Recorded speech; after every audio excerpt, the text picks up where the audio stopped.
I'm rumored to be sleeping with high school's biggest goth, but I don't even know him. I swear to God I didn't sleep with him. Not that anyone asked me, or waited for my side of the story, or even paused long enough to consider that I, James Taylor from nowhere, had never even once spoken to Lucian Blackthorne, much less climbed into his coffin or whatever he allegedly sleeps in. But rumors don't care about facts. Rumors care about chaos. And apparently, so does the boys' locker room. Here's how it happened. It was a normal Tuesday. I was peeling back my gym shirt and debating whether I could fake an asthma attack to skip cardio next time, when I heard it. Loud, clear. Like the universe personally wanted to ruin my life. James? Oh yeah, he's totally doing Lucian Blackthorne. I laughed. Out loud. Which was a mistake. Because then 3 guys turned to look at me like I just confirmed it with my eyebrows. For the record, I have never held hands with anyone, let alone committed a goth-related sin in a broom closet. But logic was no longer welcome in this school, apparently. Lucian Blackthorne. Trench coat, black nails, rumored to have summoned a crow once during chem lab, was now, according to public consensus, my extremely edgy and terrifying boyfriend. I zipped my hoodie up to my ears and left the locker room like it was on fire. By lunch, people were staring. By 6th period, someone winked at me. And in the hallway between 4th and 5th period, Lucian saw me. He looked right at me, smiled. And I swear on my future college applications, he winked. That's when I knew. I wasn't surviving senior year. I was going to be eaten alive. A few days later, it started small, like almost ignorable. I was at my locker trying to unstick a rogue granola bar from the bottom of my backpack. Long story, possible science experiment. When I felt it. That weird tingle on the back of your neck when someone's watching you. I turned, and there he was. Lucian Blackthorne. Leaning against the lockers across the hall like a vampire in a teen drama. Trenchcoat swishing, boots scuffed, holding a book with no title on the cover. Because of course he was. I blinked. He didn't. He just stared at me. No. Worse. He smirked. Like he knew something. Like he enjoyed knowing it. Like we were in on a joke together. Except I was the punchline, and the joke was also my entire social reputation. I immediately dropped my granola bar. It hit the floor like a brick. He bent down, picked it up, and I swear, dusted it off on his coat sleeve before handing it to me. You dropped this, he said, voice low and casual. Like we were friends. Like this was normal. Like we weren't 2 people from completely different planets whose orbits had never even come close before last Tuesday. Thanks, I muttered, taking it like it was a live grenade. He smiled, walked away. Didn't explain a single thing. I stood there holding the most cursed granola bar in existence and seriously considered transferring schools. 2 days later. 2 days later, I was at my usual lunch table, halfway through a bag of sad cafeteria carrots and successfully ignoring the stares from 3 tables over. When it happened. Lucian Blackthorne, sat down, next to me. Like, pulled out the chair, crossed one leg over the other, set his black metal lunchbox on the table like this was his spot. Like he did this every day. I choked on a carrot. He didn't flinch, just popped open his lunchbox. Inside, blackberries, something that looked like jerky, and an entire hardback book wedged between the Tupperware. I stared at him. He didn't look at me. He just said, "So, want to make the rumor true?" I blinked. "You... what?" He finally looked up, green eyes like knives, calm, dead serious. "People already think it's true," he said. "Might as well make it entertaining." I laughed, because I didn't know what else to do. "Is this a joke?" He tilted his head. "Do I look like I tell jokes?" I didn't have an answer to that, mostly because my brain had left the chat. He picked up a blackberry, popped it in his mouth, and added so casually it hurt. "We pretend to date, you get attention, I get something to do. Win-win." "Why me?" I blurted. He shrugged. "You're interesting." Which was objectively false. I am certifiably uninteresting. My most daring life decision so far has been switching from 2% milk to oat. But I looked at him, at the way he sat there like the world didn't bother him. Like he chose to be weird, loud, strange, and dark, when I'd spent my entire high school career doing everything I could to disappear. And before I could stop myself, I said, "Okay." Just like that. One word. One very bad decision. Lucian smiled, real slow, real dangerous. "Cool," he said. "Let's give them something to talk about." And just like that, I was no longer invisible. I was dating a myth in eyeliner. Help. The next day, we were just walking. That's all it was, just walking down the hallway between classes. Me on the right, Lucian on the left. Not speaking, not touching, not even looking at each other. We weren't even late. Honestly, if someone had paused the scene and asked me what was happening, I would have said nothing. Absolutely nothing. And then it happened. Lucian's hand brushed mine. I didn't flinch, because I thought it was accidental, but then his fingers. Long, cold. Seriously, was this guy part lizard? And covered in silver rings, slid between mine. Casually. Like he'd done it before. Like this was normal. And suddenly, my brain was on fire. Like panic alarm, the floor is lava, code red levels of fire. Because we were in the hallway, with people, and lockers, and teachers. And my hand was in his hand. I glanced at him in pure terror, hoping for some clue, some explanation. But he just stared straight ahead, totally calm. Like he hadn't just broken the entire social fabric of my life with one subtle finger maneuver. "Are you, doing a bit?" I whispered, already sweating. He tilted his head slightly, like he was thinking about it, then said, dead serious, "No, I just like your hands." Like your hands. What does that even mean? I blacked out for the rest of the walk. My soul floated above my body like, this is not our problem anymore, good luck, idiot. People were definitely staring.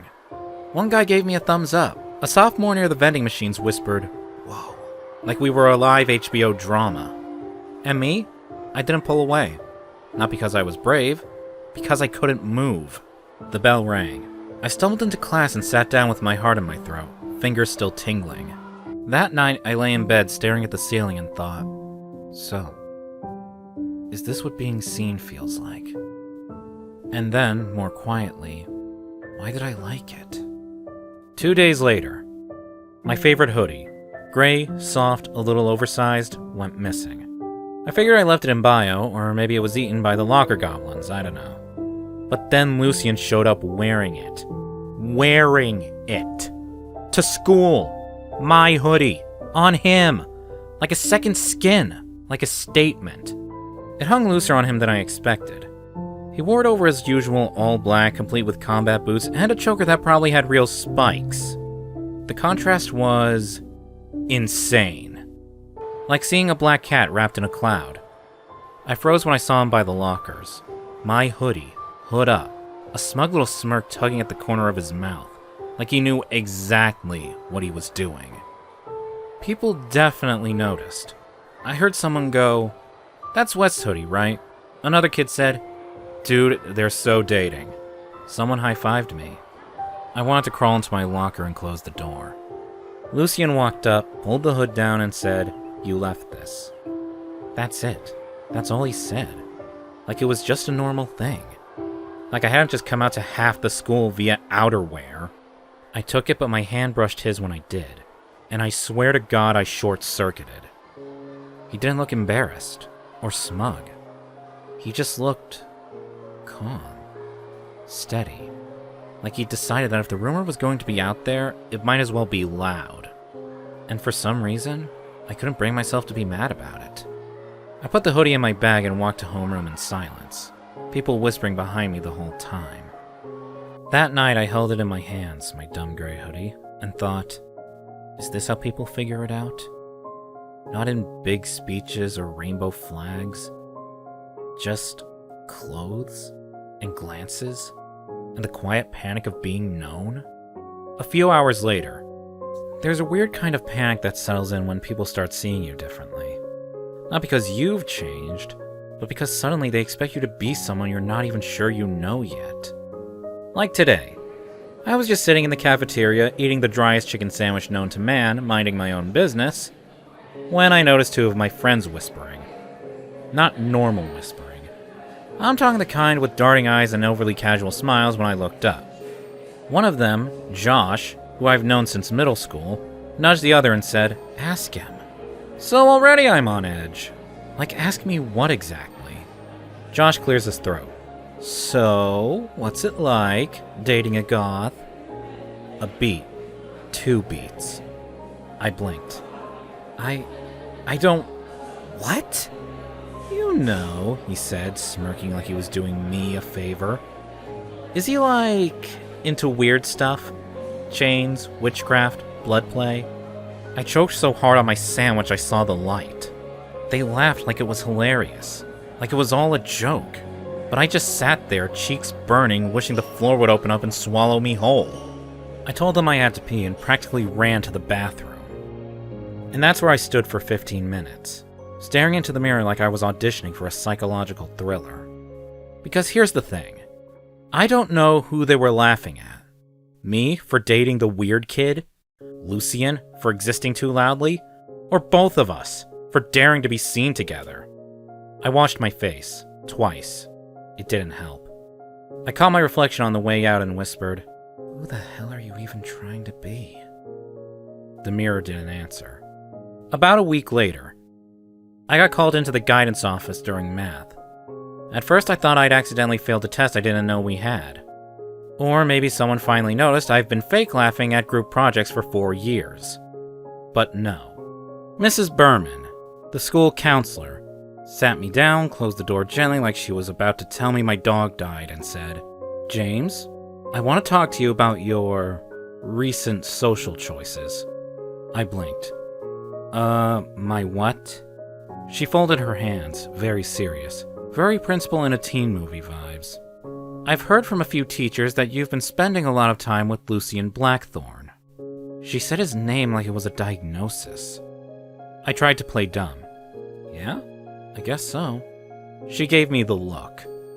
The one that says, "I'm not mad, I'm just disappointed in your potential." "James," she said softly, "Lucian has a disciplinary history. He's troubled. Not to mention, college admissions are very competitive. Schools look at more than just grades, you know."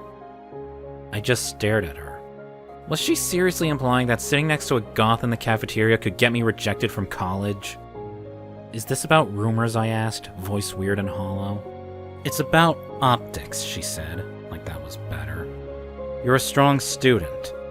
Don't let poor judgment interfere with your future." I left her office feeling like I just failed a test I didn't even know I was taking. And then I saw Lucian leaning against the lockers outside, earbuds in, boot resting against the wall like he was the main character in a movie I was barely in. He looked up and smiled at me, just a little. I couldn't even smile back, because all I could hear was Mrs. Berman's voice echoing in my head. "Don't let poor judgment interfere with your future." And worse, my own voice, whispering back, "What if she's right?"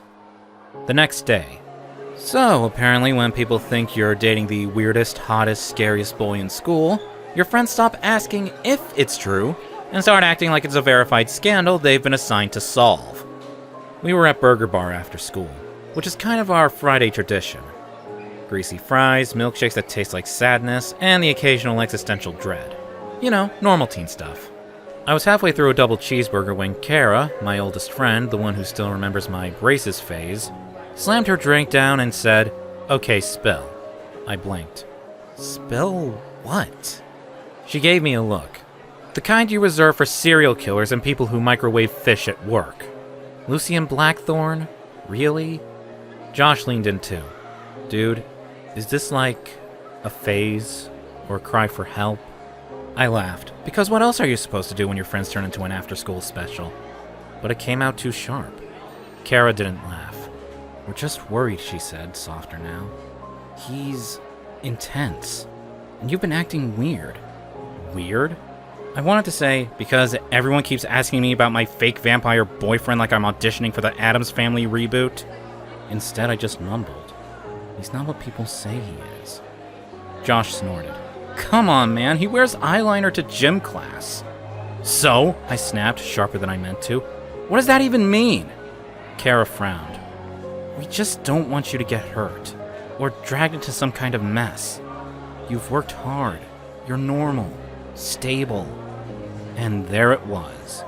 You're normal, he's not. So don't mix. I didn't say anything after that. Just stared at my tray while my milkshake melted and the conversation shifted to TV shows I didn't care about. I really wasn't there anymore.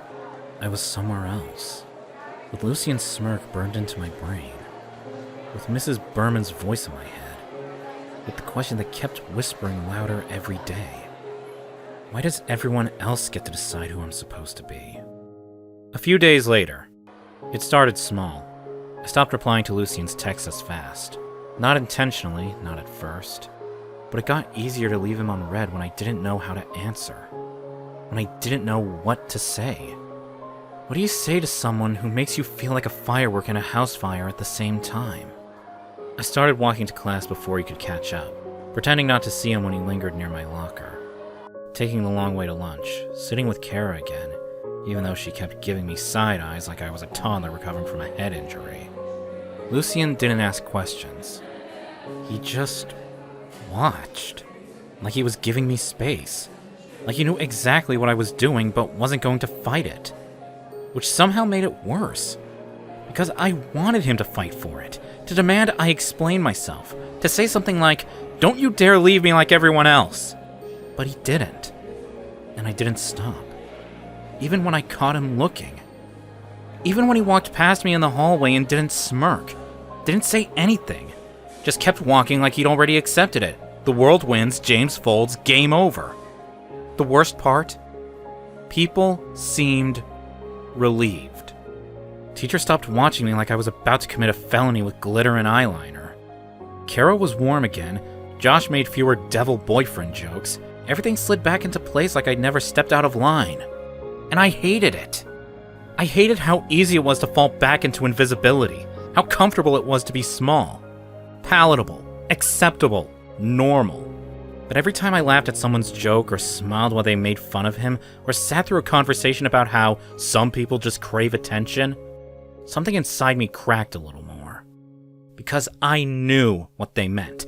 I knew who they meant, and I didn't say anything. I thought maybe Lucian would confront me, corner me in the parking lot, yell or shove, or at least throw something dramatic like in the movies. But all he did was stop looking back. I think that's when I realized it wasn't just a fake relationship anymore. It hadn't been for a while. And the silence he left me in, it was loud, it was brutal. And I deserved every second of it. A few days later, I thought it was just a stupid joke. Like one of those awkward, half-nervous jokes you say when you're trying to fill the silence or make people laugh so they don't look at you too long. But apparently it wasn't harmless.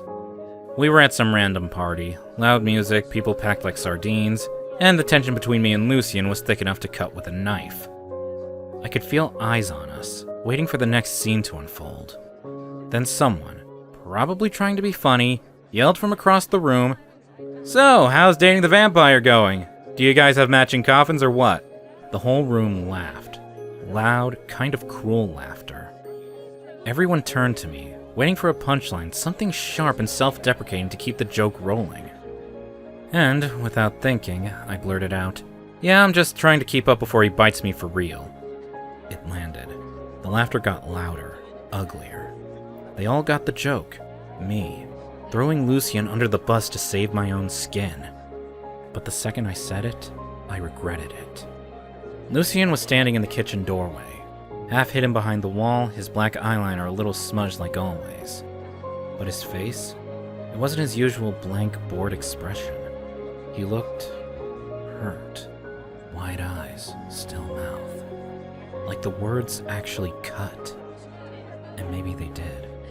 Our eyes met, just for a second, and in that second, something cracked in me.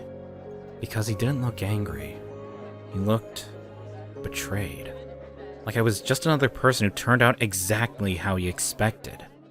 I opened my mouth, wanted to say something, anything, but before I could take a step, he was gone. Quiet, like a shadow retreating into the dark. And I stood there, surrounded by people laughing at a joke I didn't even mean, feeling smaller than I ever had. Like I just lost something I didn't know how to get back. The next day, the morning after the party, it isn't just Lucien who gives me the cold shoulder. Kara won't even look at me. She comes into homeroom, sees me, and sits as far away as she can. When I try to catch her eye, she just turns and starts whispering with another friend, shoulders tense. It's like something invisible cracked between us. At first I can't figure out what I did wrong, but then I remember the party last night. How I made that joke. How everyone laughed. How Lucien looked crushed. And suddenly, I get it. For years, Kara's tried to watch out for me. Pulled me away from drama, helped me fit in. But this time, she saw me hurt someone else, just to protect myself. She's not mad because I embarrassed myself or even because of the rumors. She's disappointed. Like she always thought I was safe, kind, and now I'm just as careless as the people she warned me about. Josh isn't any better. He gives me a quick, awkward nod in the hallway, then finds an excuse to duck away. But the worst part isn't that they're shutting me out. It's knowing I earned it. And when I get to my locker after school and see the note, "Freak! Can't believe you're really dating that psycho!" My hands actually shake. Because now, all at once, I've lost Lucien, lost my friends, and lost the part of myself that always tried. Not just to be invisible, but to be decent.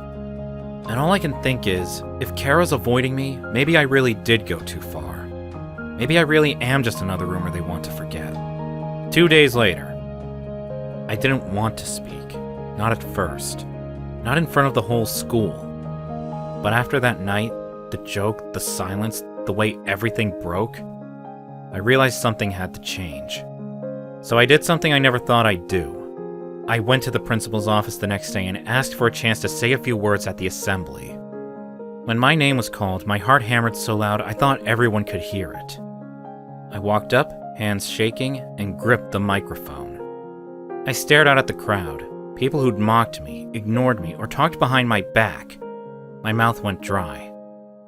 But somehow, that made it easier. I've always been kind of a background character. Quiet, the person nobody really noticed. At least not until there was a rumor to spread. When I started being seen, really seen, I freaked out. I wanted nothing more than to disappear again. Because if people don't see you, they can't judge you, right? If you're invisible, you're safe. But I met someone who made being different seem brave, not scary. Someone who wore black when everyone else wore gray, who didn't care that people whispered and laughed, who didn't even need anyone's approval. For the first time, I wondered what it would be like to actually stand out, to be known instead of hidden. I screwed up. I said things I regret and I hurt someone I care about just to fit back in. I thought it would make everything easier. It didn't. What I learned, what I'm still learning, is that maybe being yourself, even if that self is weird or loud or quiet or totally different from everyone else, is braver than disappearing. So I guess I just wanted to say, don't let other people tell your story. Don't wait for some dumb rumor to give you permission to exist. I'm scared right now, but for once, I'd rather be seen for who I am than hide behind someone else's idea of me. And if you feel like that too, it's okay. Maybe we can be visible together. I took a breath. The auditorium was silent, but for the first time, it didn't feel hostile. It felt like maybe they were listening. Then, somewhere in the middle of the crowd, someone started clapping. And then a few more, until it turned into real applause. Not wild, not a movie ending, but real. Soon I spotted Lucien near the back. He wasn't smiling, but he was watching. I stepped down from the stage feeling like, for the first time in a long time, I was seen. Not as a rumor, not as a joke, but as me. A few minutes later, the assembly ended, and people started filing out. buzzing about the speech, about me, about everything. I stood near the back doors, heart still thudding like it hadn't gotten the memo that it was over. A few people smiled at me as they passed. A few muttered nice speech. I nodded, said thanks. It all felt floaty, like I was in someone else's life. And then I saw him, Lucien, leaning against the far wall, arms crossed, his black hoodie sleeves pushed up just enough to show the edge of a silver bracelet. Hair falling into his eyes. He didn't say anything, just looked at me. Not angry, not cold, just real, present, like he was really seeing me. I walked over, because I didn't know what else to do, or because I finally did. We stood there, quiet, while the hallway emptied out. The fluorescent lights buzzed above us, and his green eyes never left mine. "You didn't have to do that," he said softly. "I did," I said. "I wanted to." He looked down, a ghost of a smile. "Most people don't." He hesitated, then softer. "You know, when I joked about the fake dating, I didn't think you'd say yes." "Why did you ask?" The question tumbled out before I could second guess it. "You could have ignored the rumor. You barely knew me." He shrugged, but this time it didn't look casual. It looked like it cost him something. I was tired of being the punchline, the cautionary tale, the person everyone decided was dangerous without ever asking. I thought, if someone normal could be seen with me, maybe it could, I don't know, take the edge off? Or maybe I just wanted an excuse to be less alone. He looked up, green eyes raw now, voice rougher. And the truth? I liked how you looked at me. Like you didn't buy the stories. You were quiet, but you never looked away. Something tight in my chest unwound. I started caring way too much, Lucien admitted, mouth twisting. Didn't mean for any of it to be fake, especially not the way I felt. He reached out and took my hand, steadier this time. "I wanted you to see me, not just the rumors, just me." I squeezed back. Then he leaned in, close enough that I could feel his breath against my ear. "Next time someone spreads a rumor," he murmured, "I hope it's that I kissed you in the hallway." That pulled a laugh out of me, low and shaky and way too full of feeling. "Then maybe you should," I said. So he did. No fireworks, no camera flashes, just his lips brushing mine. Soft, intentional, sure. A moment that didn't need to be allowed to be real. And that was the thing. For the first time, I didn't feel invisible. I felt seen. And more than that, I felt chosen. By someone who always stood out, even when the world tried to pretend he shouldn't. About 10 years later. There's a mic clip to my shirt, a camera in my face, bright studio lights, a live audience. And I'm smiling. Genuinely smiling. If 17-year-old me could see this, he'd probably panic and try to crawl under the nearest desk. But this version of me, I'm good. I'm really good. "You've got about 30 seconds before you're back on," the producer whispers, rushing past. I nod, take a sip of water, glance at the mirror. Hair's a little messy. I like it that way. I fix my collar, pat down the weird crease in my jacket, and catch a glimpse of the guy leaning against the back wall. Lucien. He's still all dark jeans and silver rings, hair longer now, tucked behind one ear. Still wears too much black in the summer. Still looks at me like I hung the moon. He winks. God, he's the worst. And the best. 10 years. And somehow it still feels new. Back on set, the host says my name like it's something exciting. And we're back with James Taylor, the breakout screenwriter behind this year's most talked about queer indie film, blah blah blah. People cheer. There are even a few signs with my name on them in the crowd. And I don't shrink. I wave. I laugh. When they ask about the film, I talk about the story, the characters, how it's about being seen. Really seen. And the inspiration behind it?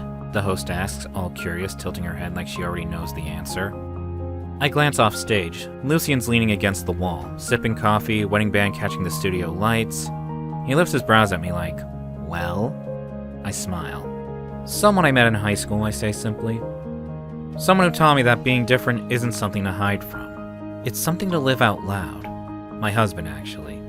The audience lets out this collective little "aw," and I hear someone in the back say, "No way!" I just laugh, because yeah, way. Later when it's over and I step outside, the night is warm and buzzing with city noise. Lucien falls into step beside me, slipping his hand into mine like he's been doing it for a decade, and still means it every time. "You were good in there," he says. "You think?